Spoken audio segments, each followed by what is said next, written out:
Alright, so I really don't want to review the second and third Wimpy Kid movies for a variety of reasons. Reviews take me goddamn forever to do, and they probably wouldn't be very good anyway, and I really don't want to spend another 2 months working on something that I likely won't be happy with as a result, so I figured I'd just cut to the chase and tackle the thing that's easiest to make fun of.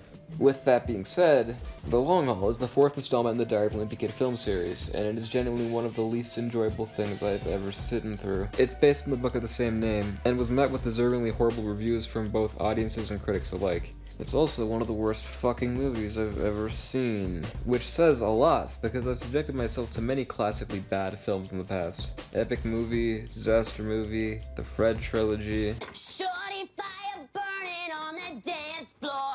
Whoa! But The Long Haul still manages to be infinitely less enjoyable than anything I just mentioned, because while I went into these movies knowing they were fucking dog shit, 13-year-old me had genuine hope for The Long Haul. 13-year-old me was also what most would refer to as a quote-unquote special child.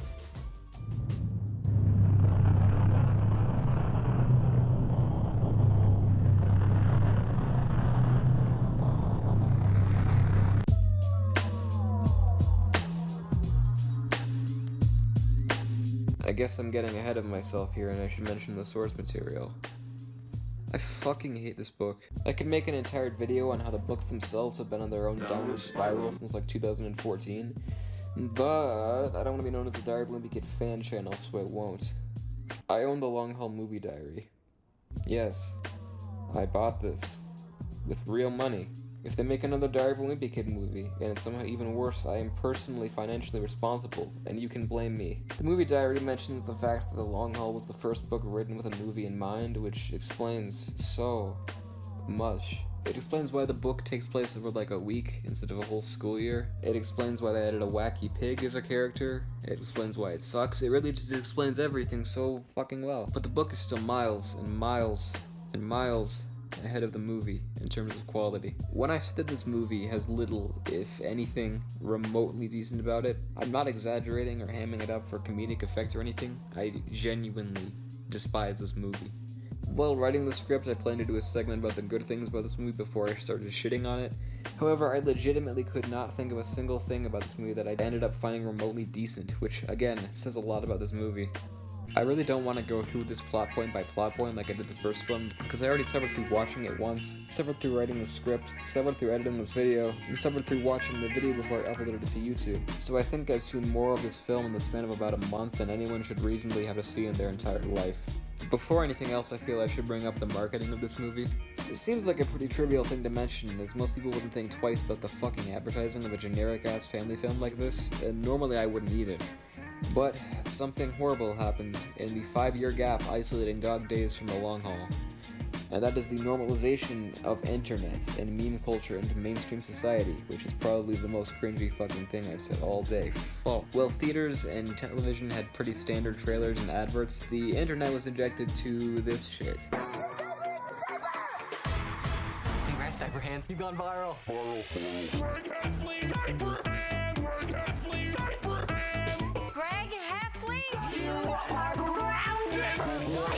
According to the Diary of a Wimpy Kid Wikia, Diaper Hands is a viral video and meme in Diary of a Wimpy Kid, The Long Haul, film.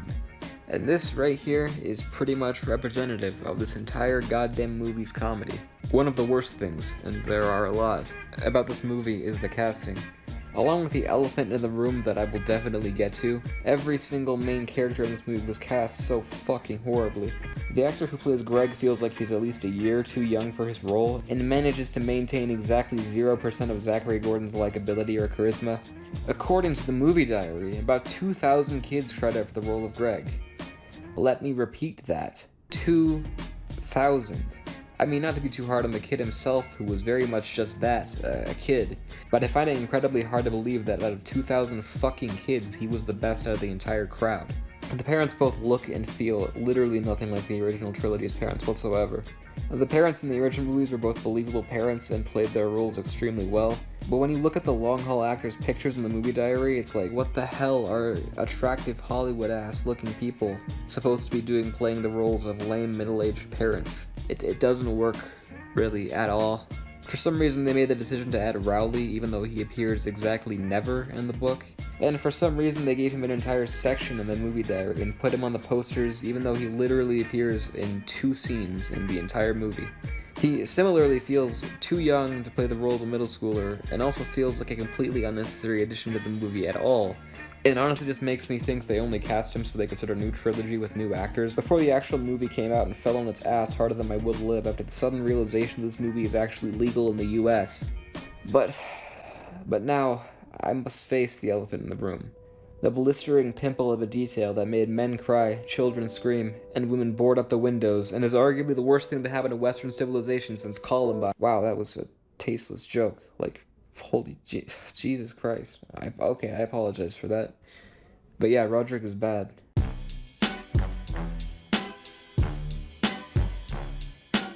How did they think this was okay? How did they think this was remotely okay? I have so many questions. So many questions. I guess the first would just be why?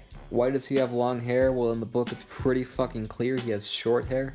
Alright, the first thing people usually go to when they talk about the Long Haul's interpretation of Roderick is his Leafy here-esque long hair. But I think a better question to ask is why is he Asian? I mean, that sounds racist, but I think it also says a lot about the production of this movie, seeing as how they apparently can't do basic shit as casting everyone in this family as the same ethnicity. Is he adopted in this movie? Did Susan go behind Frank's back? It's also incredibly jarring whenever there's an animated sequence, which are absolutely terrible by the way, involving Roderick because he still has short hair like in the book's illustrations, so it's like they didn't even try to hide the fact they cast someone who looks literally nothing like what the character is supposed to look like.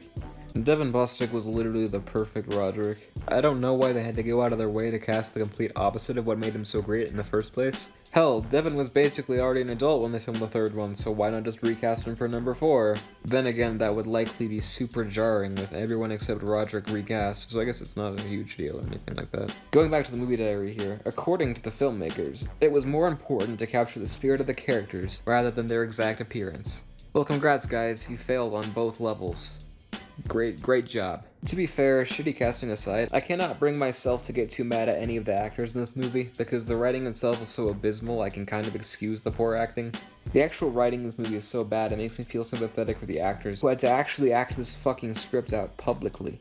Every character's quirk or stereotype from the books is turned up to about 1 million here. Greg is your average preteen gamer stereotype whose parents don't understand him and his epic video games and generic Let's Play YouTubers, which I will get into later.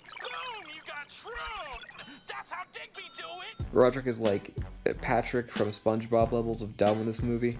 Frank is the generic dumb dad type who's constantly pulled around by his wife. And Susan is the basic soccer mom type character times a fucking million. None of these characters even remotely resemble, physically or actingly, their book or even previous movie counterparts. It almost feels like a bad parody, or like maybe the writer saw the first movie like once and was basically going off memory, plus a brief synopsis of the Long Haul book. The writing in this movie is so fucking bad too. No one talks like how these characters are written. Nobody. Not a single human being. You tricked us! This is totally not cool. Kids at school get way more screen time than I do. I'm not giving up my phone. Yeah, if he's not giving up his phone, I'm not giving up mine. And he's not giving up, I'm not giving mine up. Who do you think you are bossing us around? You want me to read? I'm reading text.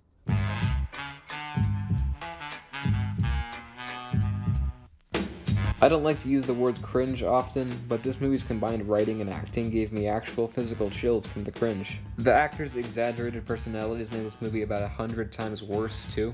Like, I think the actors tried. Maybe. I think. A little bit. But the script is so piss poor you can't help but think any amount of effort put in this movie was way too much. The most unbearable characters in this movie are Greg and Susan. Greg is such a whiny little shit you can't help but be annoyed with him, which is a pretty big mistake when he's intended to be the lead character. In the original trilogy, Greg was an asshole, but he also had enough likable qualities that you were still rooting for him by the end. However, in this movie, you just want to not do that. And Susan is so far removed from the out-of-touch but generally well-meaning mother that she's basically an unlikable person, or I'm sorry, as the cool kids call it, a Karen. She's supposed to be the stereotypical mother against technology, which, to her credit, is in the book, but is only very briefly mentioned. In the movie, however, it is one of the main catalysts of the goddamn plot. which brings me to my next point of contention with this film. In the original movie diary, they mention how they purposely chose very undated clothing and style choices, as to make the actual date of the movie somewhat ambiguous. It could have taken place now, or it could have taken place 20 years ago, or 20 years in the future. Does it really work though? Not really. There's things like the Nintendo Wii and the Apple laptop and, you know, YouTube and goddamn Kesha in the second movie. But those are overall minor details that aren't going to alienate anyone watching it now, or date the movie that much. It has the advantage of the actual year of the movie being somewhat ambiguous, if only more for the first one, I suppose. However, the writers of The Long Haul made a very conscious decision to take everything I just said and throw it out the window entirely.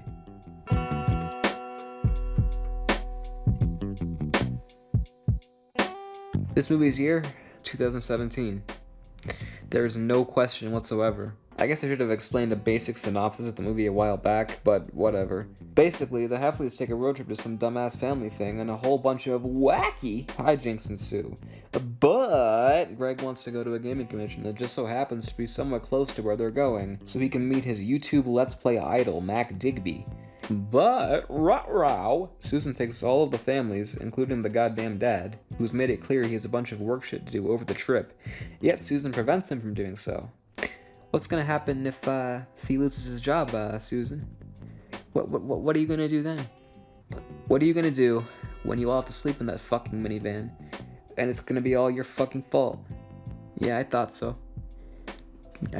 Fucking Susan. Fucking bitch. But anyway, without technology, Greg reroutes the minivan to the convention, and in the morning, while the parents are still sleeping, Greg and Roderick sneak out to the convention, and while on stage with Mac himself, Susan publicly embarrasses Greg by making him leave, and then the car breaks down and there's some message about family, and honestly, I don't feel like typing out the rest of this plot. I don't know, it just sucks. I fucking hate this movie. The goddamn plot literally revolves around Greg trying to meet some YouTuber. Like, oh my god, are you...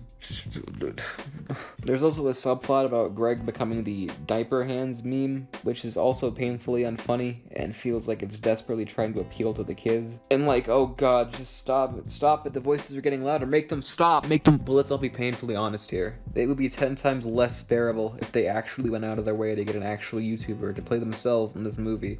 And all these combined factors kind of come together to create a very bizarre paradox when you think about it.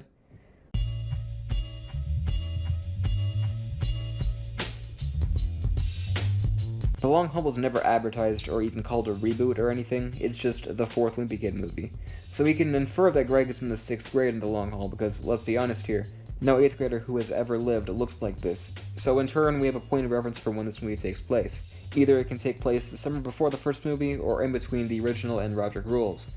However, there is a short in the Roderick Rules DVD about the summer between the two, and there is no mention whatsoever of a family road trip. In this case, we can say without hesitation, The Long Haul takes place before the first movie. Which would make sense, seeing as there's only one mention of middle school in the entire film, and it can be easily interpreted as Greg not having gone yet. So there is some credence to the idea that The Long Haul is a prequel to the series. However, with all the things I just mentioned regarding all the wannabe hip phone and technology references inserted up the ass, this whole theory falls apart very quickly. Let's say this is a prequel. That would mean, somehow, all the technology in this movie would somehow have to magically disappear from existence. Susan would have to age about 5 years and become less of a massive bitch, and Roderick would not only have to get a haircut, but change ethnicities. For obvious reasons, this does not work. Now, there are only two possible theories here. Theory A is that in between The Long Haul and the first one, there was an unspoken apocalypse that not only wiped out all technology made past 2011, but also killed Asian Roderick, forcing the Heffley family incredible grief, in which case they adopted another Roderick who was the same guy in the main trilogy, and they never mention any of what I just said ever again. Theory B is that The Long Haul itself focuses on an entirely different family that just so happened to share the exact same ages, names, and general appearances that live in a completely different part of the US, and actually have no relation whatsoever to the Heffley family in the main 3 movies.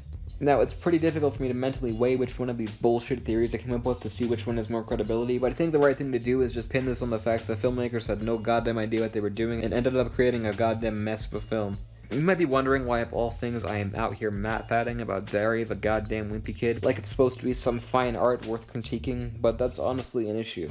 So many bad movies are made and released, and the fact that they're bad is swept away due to the fact that, oh, it's a kid's movie, so it's bad, you know? But kids still deserve to have smart movies and TV that doesn't talk down to them like they all have the combined intellect of a breadcrumb. Kids deserve to have media that they can enjoy as children and still go back on later in life and not be utterly embarrassed for themselves. The original Diary of a Wimpy Kid pulled this off quite well in my opinion. They aren't really masterpieces by any stretch of the imagination, but they also aren't terrible. They were good adaptations of a once good book series that didn't dumb itself down for kids, and The Long Haul is the complete opposite of this, in almost every way possible.